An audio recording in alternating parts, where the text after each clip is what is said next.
नाज़रीन, इस वक्त मेरे साथ मौजूद हैं बहुत ही मशहूर और मारूफ आलिम दीन और समाजी कारकुन, नशा मुक्ति अभियान के बहुत ही मुतहर्रिक व फ़आल कारकुन, आला ज़िम्मेदार मौलाना नियाज़ अहमद कासमी साहब, जो इन दिनों सोशल मीडिया पर काफ़ी चर्चे में हैं, इसलिए कि गुज़िश्ता रात अचानक लाइव आकर उन्होंने कई खुफिया राज़ों का इंकशाफ किया है। मौलाना, अररिया लाइव में आपका इस्तकबाल है। क्या हुआ था उस रात जो आप अचानक लाइव आए थे, और शराब के मुतालिक आप इन दिनों बहुत चर्चे में हैं, क्या हुआ था उस रात, कुछ बताने की ज़हमत गवारा करें। जी, वालेकुम अस्सलाम। सबसे पहले मैं अररिया लाइव के व्यूवर्स को और नाजरीन को बहुत बहुत धन्यवाद करना चाहूँगा, और इस चैनल का भी बहुत ज़्यादा धन्यवाद करना चाहूँगा। जब मैं वापस ताराबाड़ी थाने से कुर्सा काटा वाली रोड पर वापस आ रहा था, तो मुझे एक गाड़ी मिली और गाड़ी की डिग्गी में शराब। तो मैं वहाँ थोड़ी देर के लिए रुका, तो शराब सड़क पर बिखरी हुई थी, थैलियाँ बनी बनी। तो जब मैं वहाँ रुका, रुकने के बाद मेरे पास अचानक 2 से 3 लोग आ गए। तो मैंने बोला, भाई इसको जमा कर दो, और ये किसकी शराब है, कहाँ की है। तो उन्होंने मुझे कहा कि आपका क्या लेना देना, आप जहाँ जा रहे हैं जाते रहें। तो मुझे ये बात अच्छी नहीं लगी उनकी। मैंने कहा क्या है, इसको उठा के साइड करो। बच्चे ले लेके भाग रहे थे, छोटे छोटे बच्चे थैलियाँ लेकर के भाग रहे थे, बच्चियाँ, औरतें, बूढ़े, सब शराब की थैलियाँ ले लेकर भाग रहे थे। तो मैंने कहा इसको संभालो। तो वहाँ से 2-3 लोग आकर के मुझ पर टूट पड़े कि आपका क्या लेना देना, आप जहाँ जा रहे हैं जाएं। फिर मैं वहाँ रुक गया। रुकने के बाद थैलियाँ सारी जमा करी, गाड़ी की डिग्गी को खोला, जिस गाड़ी को आपने उस रात भी दिखाया है। वो गाड़ी मोटरसाइकिल थी, उसमें तकरीबन 30 से 40 पैकेट आधा किलो वाला उसमें था, और सैकड़ों थैलियाँ सड़क पर पड़ी हुई थी। एक वो डल्टा के डब्बे में, एक डब्बे में भरा हुआ था, फिर सड़क के किनारे 2 बड़े थैले में भरा हुआ था। तो इस बीच वहाँ के जो लोग जमा हुए, लड़के जमा हुए, वहाँ कुछ लोग जमा हुए। जमा होने के बाद उन्होंने मुझसे कहा कि आपका क्या लेना। वो लोग मुझसे उल्टा लड़ गए। लड़ने के बाद मैंने अचानक कौमी तंजीम के रिपोर्टर कारी जसीमुद्दीन साहब और अपने नशा मुक्त अभियान के कुछ साथियों को फ़ोन किया, अररिया लाइव टीवी को फ़ोन किया। वो लोग बेचारे आनन फानन में 10 से 15 मिनट में मेरे पास पहुंच गए। जब ये लोग पहुंच गए तो उन लोगों ने मेरे साथ हाथापाई से बाज आ गए। पहले ये जसीमुद्दीन साहब और उनकी साथी से पहुंचने से पहले उन लोगों ने मेरे साथ बहुत ज़्यादा बदतमीज़ी की थी। मुझे उन्होंने कोशिश किया कि इसको धमका करके, डरा करके यहाँ से भगा दें। अल्लाह का शुक्र है मैं वहाँ से नहीं भागा और डटा रहा जब तक पुलिस नहीं आ गई और कौमी तंजीम के रिपोर्टर कारी जसीम साहब, अररिया लाइव टीवी वाले और नशा मुक्त अभियान की टीम नहीं पहुंच गई, तब तक मैं वहां से पीछे नहीं हटा। और पुलिस को शराब और गाड़ी दोनों हवाले करा करके ही हमारे कौमी तंजीम के रिपोर्टर वहां से गए। दूसरी एक और बात, जुबैर अंसारी साहब दैनिक भास्कर के सीनियर रिपोर्टर हैं, जिसको मैं बहुत अच्छी तरीके से जानता हूं। मुझे बड़ी खुशी थी कि वो वहां मौजूद थे, और मैंने सोचा था कि शायद सुबह के पेज पे, ये फ्रंट पेज पर दैनिक भास्कर में ये बात छपेगी, मगर आज तीसरा दिन है जुबैर अंसारी या दैनिक भास्कर का कोई न्यूज़ नशा के ख़िलाफ़ या शराब के ख़िलाफ़ या उस रात के ख़िलाफ़ नहीं आई। ये बहुत बदकिस्मती की बात है। एक बहुत मशहूर शेर है, दारू जैसे जहर का बिकना आखिर बंद करेगा कौन, हर ठेके पर यही लिखा है, ये ठेका सरकारी है। आप एक नाम का जिक्र बार बार कर रहे हैं, लाइव आकर भी आपने किया और उस रात भी आप जिक्र कर रहे थे।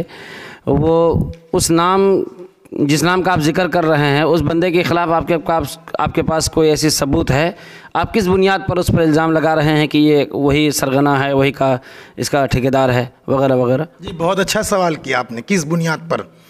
मैं उसका नाम, नशा मुक्त अभियान में मेरे साथ मेंबर हैं मेरे सारे दोस्त। साजिद भाई मरहूम रहमतुल्लाह अलैह, वो दुनिया से चले गए।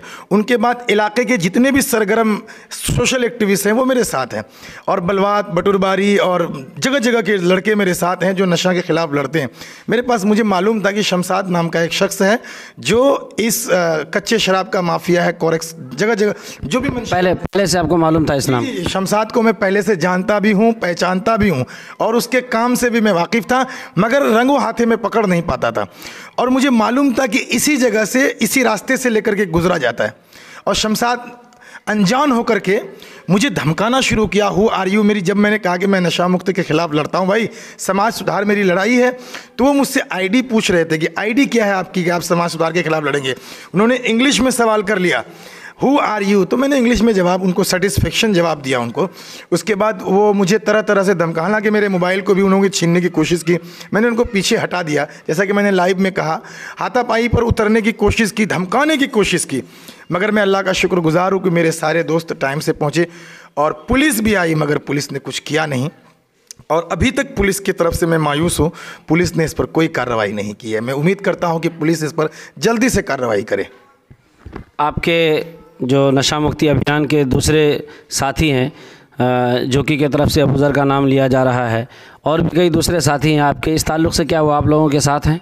नहीं, मैं ये भी कह देना चाहता हूँ, मैं अपने साथियों से थोड़ा सा मायूस हूँ, चाहे वो अबूज़र आलम हो या फिर और भी दिगर लोग हैं, मुकर्रम आफाकी साहब हैं और बहुत से साथी हमारे हैं जो काम करते हैं।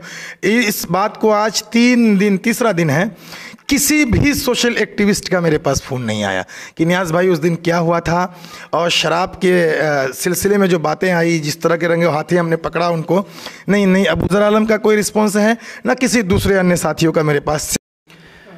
आखिरी और अहम सवाल आपसे ये जानना चाहूँगा कि उस वक्त, उस दिन रात में आपके पास ताड़ावाड़ी थाना के जो पुलिस प्रशासन आई थी, आप क्या उम्मीद कर सकते हैं कि वो आपको इंसाफ दिला पाएगी, नशा मुक्ति अभियान को तक़वियत मिलेगा, या फिर लेन देन करके इस मामले को ठंडे बस्ते में डाल दिया जाएगा? देखिए, मैं पुलिस से अभी तक तो मायूस नहीं हूँ, लेकिन जिस तरीके से पुलिस ने इस रंगे हाथों शराब के माफिया को अभी तक हिरासत में नहीं लिया या पूछताछ में नहीं लिया या कोई कार्रवाई नहीं की, तो ये कहीं ना कहीं सस्पेशन वाली बात है। क्योंकि वहाँ पे उस वक्त गाड़ी भी हवाले कर दिया गया था, शराब के पूरे जो थैला था, जो बोरी थी, वो भी हवाले कर दिया गया। लेकिन जब पुलिस आई थी, पुलिस को जो हमने कॉल किया और पुलिस जब वहाँ पर पहुँची, तो पुलिस ने शराब से कोई गुफ्तगू नहीं किया, मुझसे कोई गुफ्तगू नहीं की और कैमरा के सामने कुछ नहीं बोला। वो सीधे शमशाद साहब के पास चले गए, जिससे हमारी लड़ाई चल रही थी। वहाँ पे शमशाद साहब के पास गए और कोने में जाकर के उन्होंने उनके कान में वो और उनके कान में वो कुछ गुफ्तगू की, और वहाँ से ऐसे बन करके आए जैसा लग रहा था कि वहाँ 2-3 थैली शराब, उन्होंने, पुलिस वाले ने ये कहा भी कि 4-5 थैली शराब के देखी गई है और इस पर लाइव ना चलाया जाए, फोटो वोटो मत लीजिए आप लोग, कोई बात नहीं है। हालांकि उस पर कई और रिपोर्टर थे, उन्होंने डांटा भी है कि नहीं ऐसी कोई बात नहीं है। तो मैं पुलिस प्रशासन से बहुत ज़्यादा मायूस तो नहीं हूँ, लेकिन पुलिस इस पर कोई कार्रवाई नहीं कर रही है, इसीलिए बहुत ज़्यादा मुझे डाउट है कि शायद इसको भी वो ठंडे बस्ते में डाल दे, हमेशा की तरह जो करती आ रही है वो भी कर सकती है। तो मैं सोशल मीडिया में, सिर्फ अररिया लाइव टीवी चैनल नहीं है, जितने भी लोकल चैनल हैं सोशल मीडिया का, किसी ने इस पर कोई दिलचस्पी नहीं दिखाई, इस बात को उठाने में, इस आवाज़ को उठाने में या इस मुहिम को तक़वियत देने में किसी चैनल ने अभी तक कोई हिस्सेदारी नहीं निभाया। आखिर में आप क्या कहना चाहेंगे नौजवान लोगों से? नौजवानों से कहना चाहूँगा, डरने की कोई बात नहीं है। हमारे इलाके में सब लोग माफिया नहीं हैं, सब लोग बुरे नहीं हैं, सब लोग शराबी नहीं, सब लोग कोरेक्सी नहीं हैं। जो शरीफ लोग हैं, अच्छे लोग हैं, वो मेरे साथ आगे आए। सारे न्यूज़ चैनल्स और सारे सोशल एक्टिविस्ट मेरे साथ, मैं उनके साथ कंधे से कंधा मिलाकर चलें। हम अपने छोटे नस्लों, जो हमारी छोटे नस्ल है इस वक्त, जो बड़े होने वाले हैं, उन बच्चों को बचाएं। नशा बहुत ही ज़्यादा बुरी तरीके से फैल चुका है। अभी पंचायत चुनाव में बहुत ज़्यादा नशा का कारोबार हुआ है। अब जो वो शराब जो जा रही थी, वो कुर्सा काटा जा रही थी, क्योंकि वहाँ पे कल चुनाव है। इसीलिए मैं नौजवानों से कहूँगा कि यार, नशा मुक्ति के ख़िलाफ़ हमारे साथ सब लोग खड़े हो जाओ, ताकि हम अपने समाज को बचा सकें। बहुत बहुत शुक्रिया आपका बात करने के लिए। धन्यवाद।